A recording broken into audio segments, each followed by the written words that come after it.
तो हम लोग डिस्कशन शुरू करते हैं। जो सबसे पहला क्वेश्चन है, निम्नलिखित कथनों पर विचार कीजिए और इसमें 3 विकल्प दिए गए हैं। जो सबसे पहला विकल्प है, पल्लवों ने चट्टानों से मंदिर खोदने की कला शुरू की, जो कि सही है। दूसरा, मंदिर शैली स्थापत्य द्रविड़ शैली की शुरुआत सातवाहनों द्वारा की गई, जो कि गलत है क्योंकि ये पल्लवों द्वारा की गई थी। और जो तीसरा विकल्प है, चोलों ने पल्लवों की कला और स्थापत्य कला परंपरा को जारी रखा और विकसित किया, ये विकल्प सही है।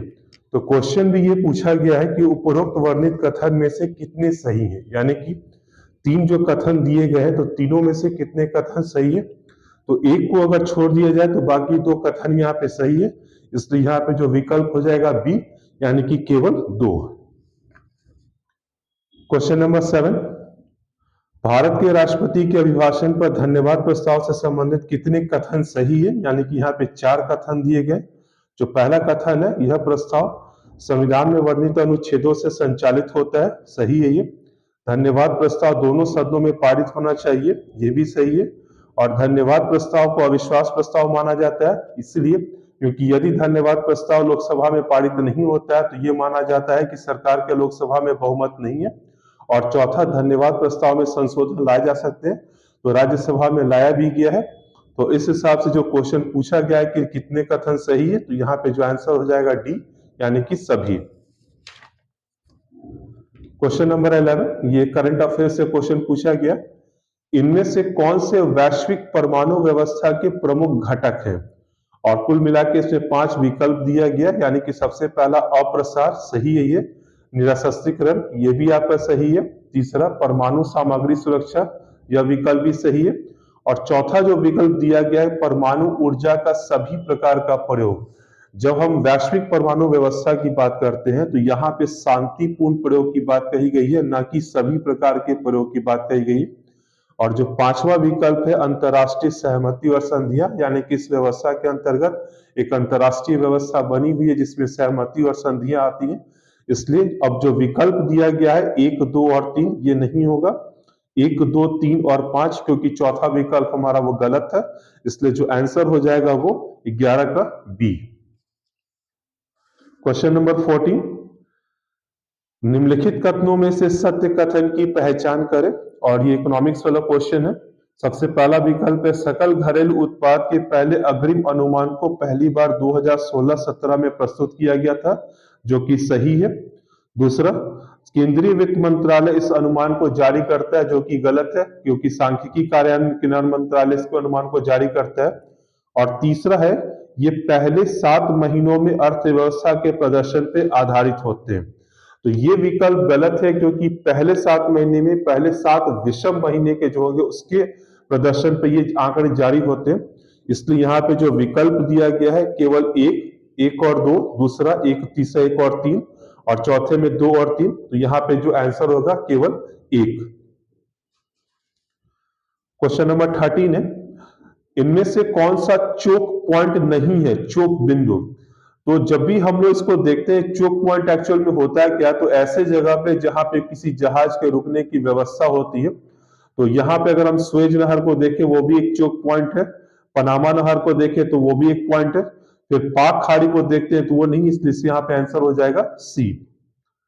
19 नंबर क्वेश्चन, निम्नलिखित कथनों पर विचार कीजिए। यहाँ पे फिर से 3 विकल्प दिए गए और ये पॉलिटी से क्वेश्चन है। भारत के संविधान के भाग 3 में समान नागरिक संहिता की चर्चा है, तो भाग 3 में मूल अधिकारों की चर्चा है, और जबकि समान नागरिक संहिता की बात करें तो वो राज्य के नीति निर्देशक तत्वों के अंतर्गत आता है, इसलिए ये कथन गलत हो गया। दूसरा, भारतीय कानून अधिकांश नागरिक मामलों में एक समान संहिता का पालन करते हैं, यह विकल्प सही है। और तीसरा, व्यक्तिगत कानून का उल्लेख संघ सूची में किया गया, यह विकल्प गलत है। तो क्वेश्चन यहाँ पे फिर से उसी तरीके से पूछा गया है कि उपरोक्त वर्णित कथन में से कितने सही है। तो यहाँ पे 3 कथन दिए गए हैं जिसमें से 2 कथन यहाँ पर क्या है, गलत है, इसलिए आंसर हो जाएगा केवल 1।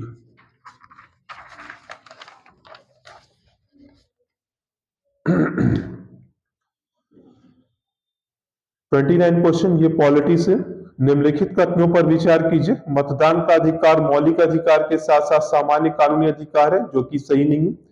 कैदियों को कारागार से मतदान करने की अनुमति नहीं है। यहाँ पे ये कथन क्या होगा, सही हो जाएगा। और निवारक निरोध के अंतर्गत डाक पत्रों के माध्यम से मतदान किया जा सकता है, तो ये कथन आपका सही है। और जो विकल्प पूछा गया है कि उपरोक्त वर्णित कथन में से कितने सही है, तो 3 कथन यहाँ दिए गए, जिसमें से आपका 2 कथन सही है। आंसर हो जाएगा केवल 2। 33, निम्नलिखित में से सत्य कथन है। और यहाँ पे क्वेश्चन विकल्प जो दिया गया है कि संसदीय नियम प्रश्नकाल के दौरान निजी सदस्यों से प्रश्न पूछने की अनुमति नहीं देता, जबकि ये विकल्प गलत है, क्योंकि जब प्रश्नकाल चलता है तो कुछ परिस्थितियों में किसी सदस्य ने यानी कि निजी सदस्य ने विधेयक को अगर प्रस्तुत किया है तो उससे प्रश्न पूछा जा सकता है। दूसरा, दोनों सदनों में प्रत्येक बैठक का पहला घंटा आमतौर पर प्रश्न पूछने और उत्तर देने के लिए समर्पित होता है, सही है। और तीसरा, संसदीय नियम यह दिशा निर्देश प्रदान करते हैं कि सांसदों द्वारा किस प्रकार के प्रश्न पूछे जा सकते हैं, यह कथन भी सही है।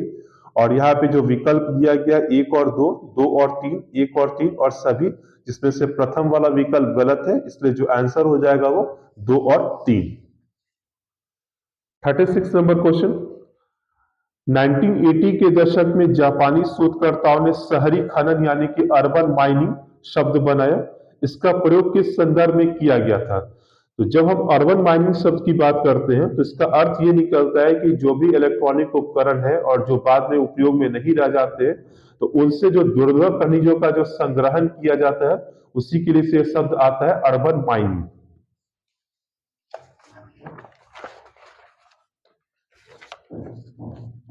41 क्वेश्चन, राष्ट्रीय पारगमन पास प्रणाली यानी कि नेशनल ट्रांजिट पासवर्ड सिस्टम के संदर्भ में कथनों पर विचार कीजिए। पहला क्वेश्चन है, यह एकल परमिट के माध्यम से देश भर में व्यापारिक वस्तुओं के निर्बाध परिवहन के लिए एक एकीकृत मंच है।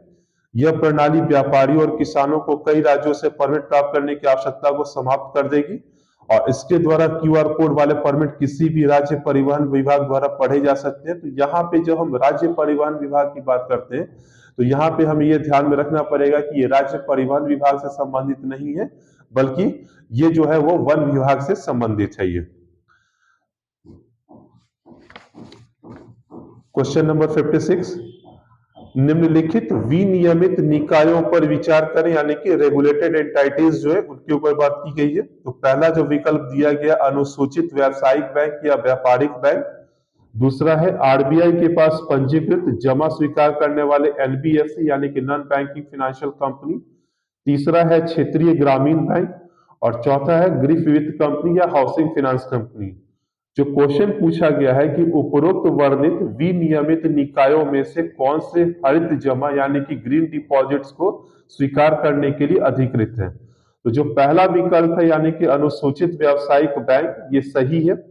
आरबीआई के पास पंजीकृत जमा स्वीकार करने वाले एनबीएफसी, ये भी सही है, परंतु क्षेत्रीय ग्रामीण बैंक को इस प्रकार का अधिकार नहीं दिया गया है। और चौथा गृह वित्त कंपनी यानी कि हाउसिंग फाइनेंस कंपनी को भी यह अधिकार दिया गया है। तो जो विकल्प आपका है यानी कि ए में केवल एक विकल्प है जो कि सही नहीं है, बी में 1 और 3 ये भी सही नहीं है, सी में 1, 2 और 3 दिया गया ये भी सही नहीं है, लेकिन जो चौथा विकल्प है 1, 2, 4, तो ये विकल्प आपका सही है। ये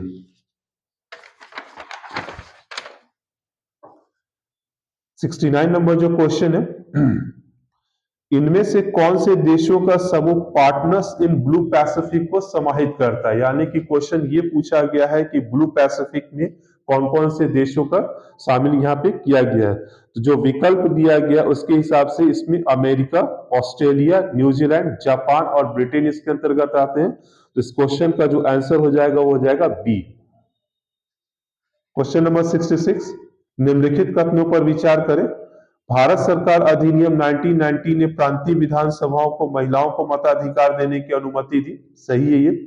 मद्रास पहला प्रांत था जिसने महिलाओं को 1921 में मतदान का अधिकार दिया था, यह विकल्प भी सही है। और जो तीसरा विकल्प है यानी कि अखिल भारतीय महिला सम्मेलन की स्थापना 1937 में हुई थी, यह विकल्प सही नहीं है, क्योंकि जो स्थापना हुई थी वो 1927 में हुई थी। और जो विकल्प दिया गया है 1 और 2, 2 और 3, 1 और 3 और इनमें से सभी, तो यहाँ पे 2 और 3 वाला जो विकल्प होगा वो सही है। ये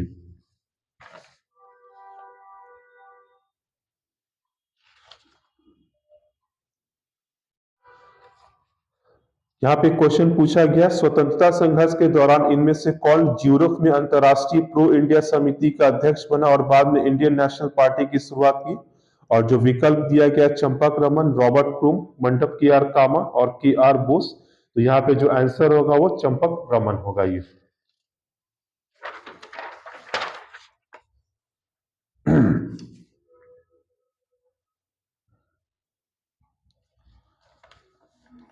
एटी फाइव, भारत के नियंत्रक एवं महालेखा परीक्षक के संदर्भ में निम्नलिखित कथनों पर विचार करें।